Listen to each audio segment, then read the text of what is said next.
Hey, what's up, y'all? Welcome back to another episode of the Queen of Cups podcast. Today, I want to talk about pivoting in life when something in your life doesn't go as planned and you find yourself at a crossroads where you have to decide which way to go. I'm talking about it on a larger scale of making decisions that will change the trajectory of your life.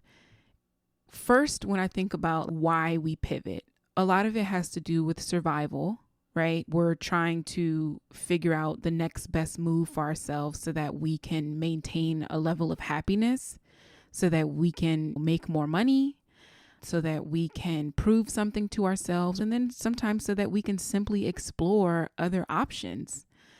The thing that you pivot into, it may not be the end goal. The outcome of that may not be what you're imagining it to be, but it could lead you to something better. It could lead you to something greater, something that's more in line with your purpose. And you just got to go take this route for now. First and foremost is to build your self-awareness, because you got to be able to trust yourself. You got to be able to know that you're making the best decisions for yourself, and you trust that this is going to be good for you. For me, I've done that just through spirituality, through journaling, through reflecting, through allowing myself quiet space, allowing myself to set boundaries with people. And then I would also say, have an idea of what you want to learn, what you want to accomplish, what you're going to need to get to those accomplishments, but also be okay with the unknown. Be okay with the fear of pursuing this new thing, of going this different direction. It's going to be uncomfortable. Anything worthwhile, I've learned, is uncomfortable because it's typically that you're learning. You don't know. If you were only pursuing things that were comfortable, then where's the growth in that? You're just going to kind of ride out into the sunset and live out your life in complacency. And that might be okay for some people. But if you're listening to this, then you're not one of those people. So you have to get comfortable with uncertainty, with the unknown. But at the same time, plan as much. It's like that saying, expect the worst, but plan for the best, I think is how it goes, or something like that. So just have an understanding of what could go wrong. What's the worst that could happen if you take this route? What's the best that could happen? What's the worst that could happen if you don't take that route and you go another way, or you stay where you are? Ask yourself these questions and then be open to learning. I know for myself, the times where I've sort of pivoted and it didn't really work out, or it led me to need to change again, it was often because I sort of went into things blindly without fully doing my research and without having a rough draft plan of how to get to the desired outcome. For example, when I moved to Los Angeles, my plan was to go to makeup school and get a job working at MAC, where I could just constantly be doing makeup on people. And while I was doing that, I wanted to book different gigs around the city for TV and film. And so after that, though, my plan ended there. I had no sort of expectations for what was to come next. I didn't know the path for a makeup artist to make it into TV and film. So that goes back to me having social anxiety. I was afraid of talking to people, but I couldn't step out of that fear and understand, okay, this is simply just this anxiety that I have, and that if I want the success that I'm going after, I need to figure out how to manage it. I need to figure out how to work around it. I would just let it kind of stop me in my tracks. So because I didn't have that level of self-awareness, I wasn't able to make that pivot pan out for me the way I wanted it to. Another thing is not having accountability and discipline. So when I moved to LA, I didn't depend on anybody to help me pay my bills, to be an emotional support for me. I just had myself. And so I had to hold myself accountable. So in those moments where I was afraid or I didn't have the information that I needed, I would just accept that as the way it is. Had I had someone pushing me and saying, no, Kelsey, this is just you being extra. You need to go out and get the information. You need to go out and talk to people. You need to go out and do this. I didn't have anyone sort of pushing me. And so my self accountability was not there. I just didn't have the discipline. I would allow fear to make decisions for me. Like I would tell myself, oh, I need to go out here and network with other makeup artists. But then I would hear this voice in the back of my head of like, well, you're not as good as some of these makeup artists, so you don't deserve to network with them. I was constantly telling myself that I wasn't good enough. And so I think that imposter syndrome too is what can stop you from pursuing whatever it is you decided to pursue or are trying to decide to pursue. You tell yourself that you're not good enough. So this is where, for me, spirituality has played a really big role in the times that I pivot, and especially now because I'm pivoting into content creation, right? I've decided that content creation has been a love of mine for so long, and I just never gave myself the permission to pursue it wholeheartedly. And that's what I want to do now. And so now I'm more self-aware. Now I have accountability because my livelihood is really riding on this now. Whereas before, when I was living in LA, I was able to go out there and wing it. Now I have goals that I set. I want to, by the time I'm like 45, have enough money in the bank that I'm able to spend my time how I want to spend my time. I want to reach a level of success in, the world of content creation and help people. And so I know that now I have this accountability of, okay, girl, your livelihood is on the line, and the people you want to help, that's on the line too.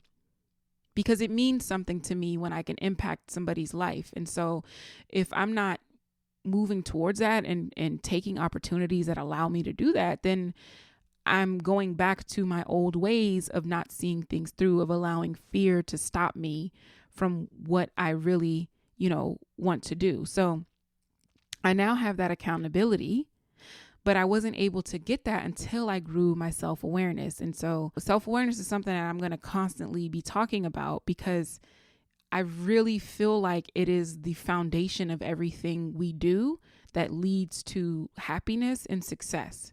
If you're just not self-aware, then you're just kind of floating and you're not really sure of where you want to be. There's so much to learn. There's so much to see. There's so much to do. There's so much to try. And so learning now excites me. And a lot of times the learning comes from doing. You got to do the thing to learn the skill. And so if the pivot for you requires learning something new, look at that as an exciting thing. If it doesn't excite you, then maybe you shouldn't go that route. But don't confuse a lack of excitement with fear. You got to be able to differentiate between the two. But you should definitely have this hunger for learning. Be hopeful. Be hopeful that things are going to work out the way they should. And that's something in my life that I'm learning. Now that I've built up a fairly good relationship with myself to the point where I trust my own judgment, I look back on my life and I've reflected enough to see how my decisions, even though they were very fucking scary in a lot of ways, and they didn't make sense to a lot of people, my decisions still led me to where I am. And I love where I am. I'm in a place now where I love where I am. I'm living in my parents' basement. I just withdrew from an interview process that was fairly likely that I was going to be extended an offer and I would have made a lot of money. I just withdrew from that, and it sounds crazy, but I'm so happy because I'm finally allowing myself the space and giving myself the permission to do what I want to do. But I'm smarter now. I'm more experienced now. So sometimes in life, you just got to take the path that's going to teach you something, challenge you, but you're also going to learn, and it's also going to lead you to something else. Don't look at life choices as definite. Don't look at your decisions as, oh, I got to make this decision and this is it. Once I decide, that's it. Because it's not it. It's not it. Your story is just getting started. After this next thing you're going to pursue, something else is going to come up. So it's just not as definite as you think. And then the final thing, this one is, I feel like it's really huge, and it's also really scary when you start to see it, but it's looking out for the signs. When you're able to quiet your mind, when you're able to remove distractions from your life, whether that be how you spend your time, whether it be the energy of other people, whatever. But when you remove distractions, you start to see signs so fucking clearly. I'm very much in tune with my spirit guides, with the universe, with God. At the beginning of 2020, I think, or was it 2019? I can't remember.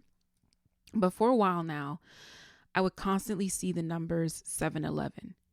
Just out of the blue, I would see it on the clock, on receipts, billboards, phone numbers. I would see it on TV, in books.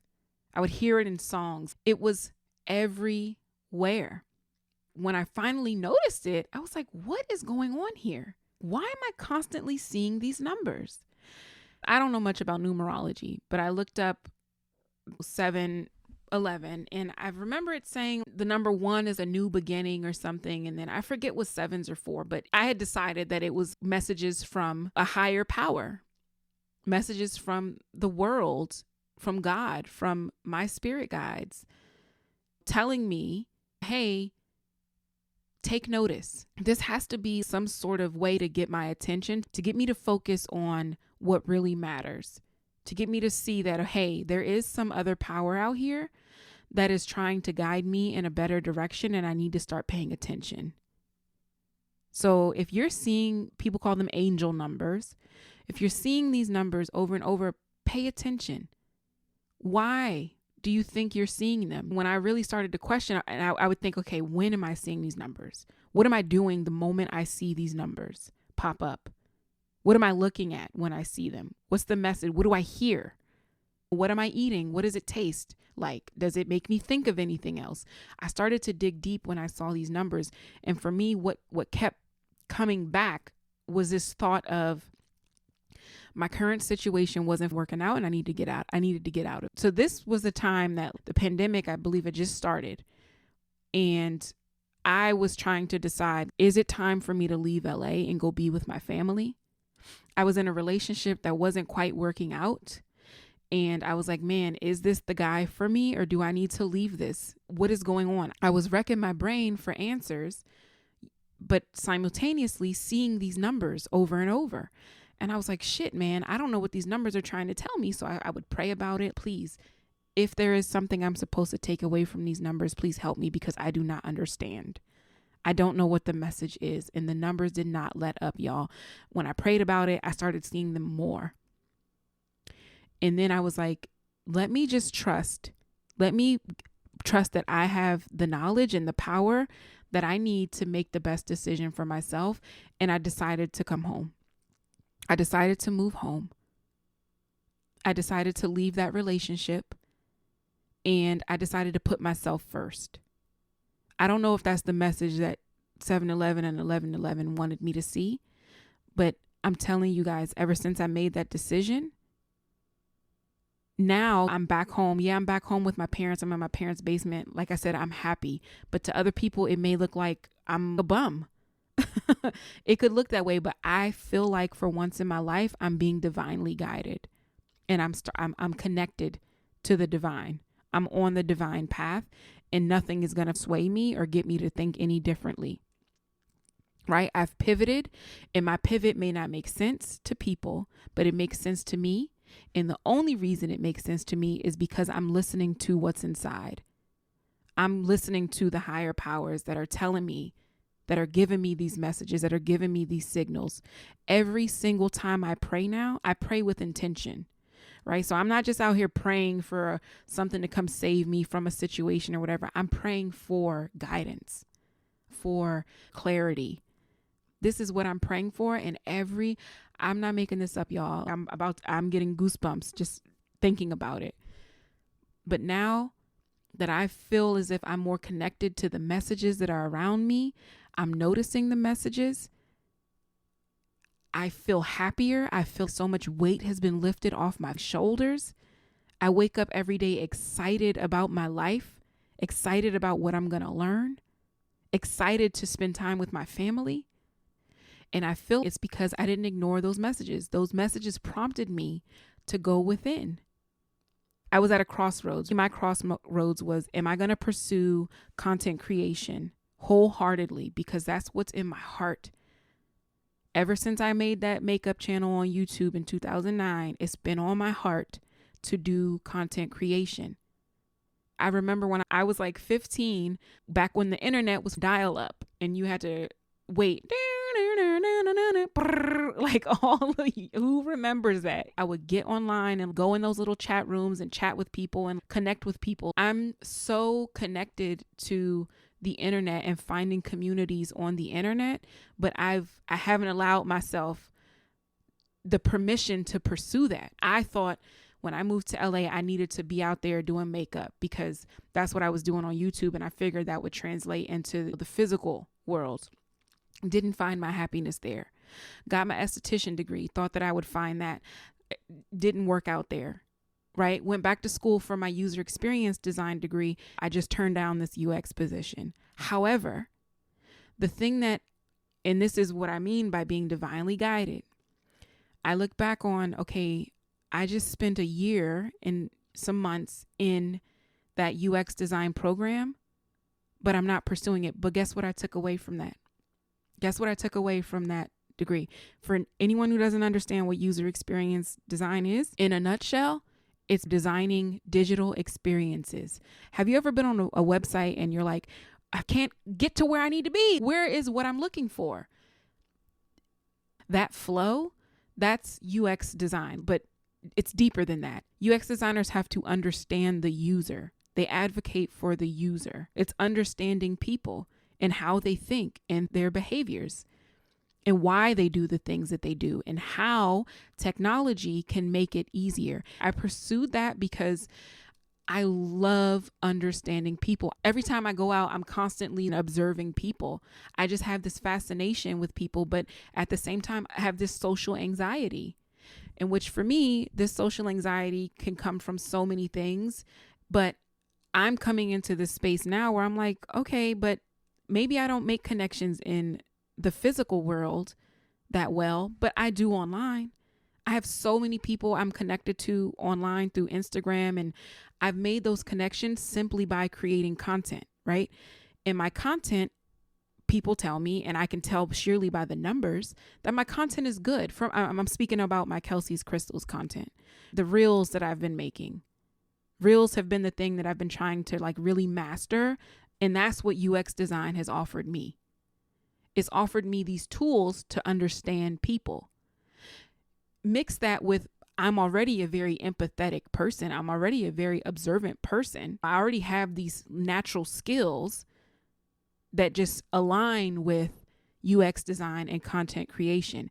And now I'm at a point in my life where I'm bringing that all together, and I'm trusting that it's going to pay off for me financially, emotionally, right? Having a community, being fulfilled.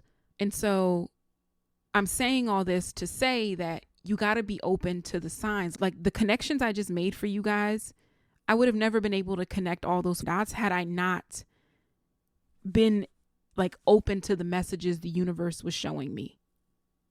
So, be aware of that. And here's another one. Here's another message that I just got today, maybe an hour ago.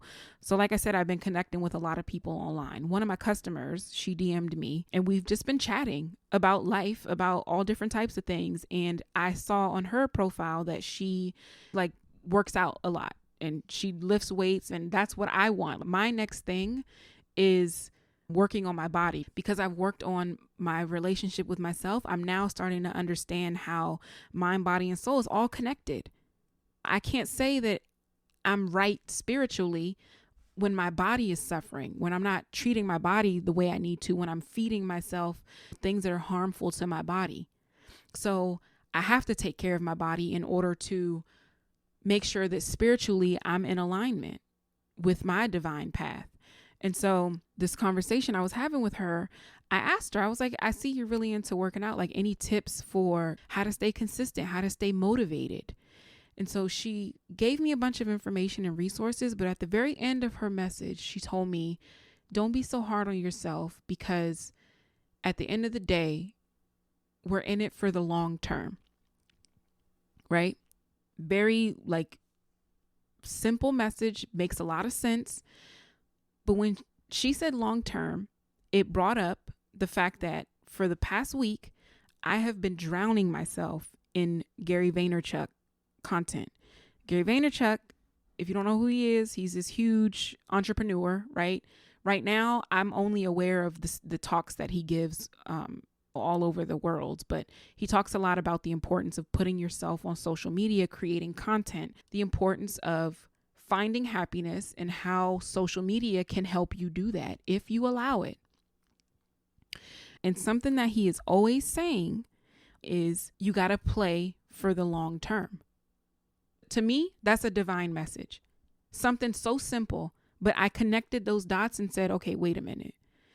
Here I am consuming Gary Vaynerchuk's content to help guide me, to keep me on this path of content creation, and know that it's what I'm supposed to do. It's what makes me happy, right? To have a community around that. And then here she is telling me, when I ask her for help on how can I get my body right, play for the long term. You're in it for the long term. Y'all, I don't know how you're receiving this, whoever's listening to me, but I'm telling you, it's these type of little simple situations, little simple ass messages that when I have these, it gives me goosebumps when it happens, and it's like an aha moment. And on top of all of that is confirmation that I'm on the right path. Lately, I've been thinking heavily about my health and how I really need to give it the attention that it deserves. I've been so involved with trying to get my crystal business up and running, with trying to do my Instagram reels and such, that a lot of times throughout the day, I won't even remember to eat. Yeah, even though I'm dedicating all this time to learning about building up this product business, I'm also letting my body suffer. And eventually, if I keep going this way, I'm going to crash. I have to take care of the temple. It's been so hard for me to lose weight, because in my past, the thought of losing weight was never for myself, really. It was to be more attractive, because I feel like I'm fat compared to other people in society. I want to be sexy. I want to look cute in a bikini. Those were my reasons. Now that I see these messages coming through, how can I ignore that? Right? So now I'm telling myself to make sure I have the energy that I need to get me through all of the things that I'm working on and all of my goals, because I am on a divine path and I need that. It's never been that clear for me. The process of working out initially is going to suck for me, but I know I need to do it, and I'm excited to do it. That's the thing. For the first time, y'all, in my life, for the first time in my life, I am excited. And it's really bringing tears to my eyes right now. I'm not trying to get all ugly on this podcast and cry, but going back to what I was saying, just about be open to the messages, because I promise you, when you start to work on yourself, y'all, when you start to rid whatever is distracting you, if you're in a shitty ass relationship, get out of it. If you're in a job that you hate, you wake up every day and you hate it, get out of it. Make some shit happen for yourself. And I know it's not easy. I know that I have certain privileges in my life. I have a family that I can lean on. I have parents who are allowing me to live in their space. They are charging me rent, but it's way less than what I was paying in LA, right? So no matter what your situation is, no matter what it is, you need to be happy. Your happiness matters. In order to get clear on the right path, in order to get clear on what decision you should make, in order to pivot in the right direction, you have to first get rid of all distractions so that you can build up your self-awareness, so that you can be in tune with God, so that you can be in tune with your spirit guide, so that you can be in tune with your ancestors, because they are sending you messages. And sometimes we're just too clouded to receive them. We have too much fucking noise around us to receive them. We have too much worry in our heart. Don't worry. And that's something that I've had to learn for so long, is to just don't fucking worry. Don't worry. Trust that you have what you need to change your situation, to find your peace, to find your happiness. Talk positively to yourself. Change the relationship you have with yourself. I cannot say this shit enough. And I'm only speaking from a place of experience, y'all. I've been through it. And I had to break out of that. I had to bust out of that negative thinking because it wasn't serving me. And sometimes negativity, the energy comes from other people. Look at the people around you. Are they negative? And if they are, change, like either get rid of them, or if you can't get rid of them because they're your family or whatever, then you change your thinking. You be the light. You steer them in another direction by setting the example. But understand that it is possible. Understand that you can go out here and achieve whatever it is you want to achieve. And I'm just getting started. And to be honest with y'all, I don't know where this content creation goal is going to take me. I could be making the biggest fucking mistake of my life right now by turning down that job, right? It would have enabled me to get out of my parents' basement, to go travel, to do whatever I want, to buy whatever I wanted. But that's not what I want. I want to help people. I want to connect with people. I want to spread my knowledge and my story and my gems to people and watch it work for them. And that's where I want to get my happiness from. I want to build something that I can pass on to my children one day, if I have them, to my nieces. No matter what your situation is, if you're working at fast food, if you're a waitress, if you're a doctor, no matter what it is you do, you need to be happy. You deserve happiness. But my recommendation is to start by clearing out the noise and going within. Commit to self-awareness. And I'm telling you, when you do that, you will start to see things open up. You will start to see new mindsets open up like you never have before. And let me say that there is no end point of self-awareness. There is no final outcome of self-awareness. I'm still learning about myself every single day. 5 years from now, I'm going to be a completely different person than I am right now. I know that because life is a journey and I'm constantly going to evolve. And I'm committed to that evolution. I'm going to leave that there. And I hope that it was well received. I feel like if you're still listening to this, then you are receiving what I'm saying. And I appreciate you for that. And if you want to connect with me, connect with me. You can reach out to me on Instagram, Queen of Cups Podcast. And I wish you guys the best of luck, whatever it is you're out there pursuing in this world. There's so much going on in the world. There's so much going on in everyone's lives. There's so much pain, suffering, sadness. You owe it to yourself to find your happiness. So go out there and get it. I love y'all, and I cannot wait to have another conversation. I'll see you guys in the next episode.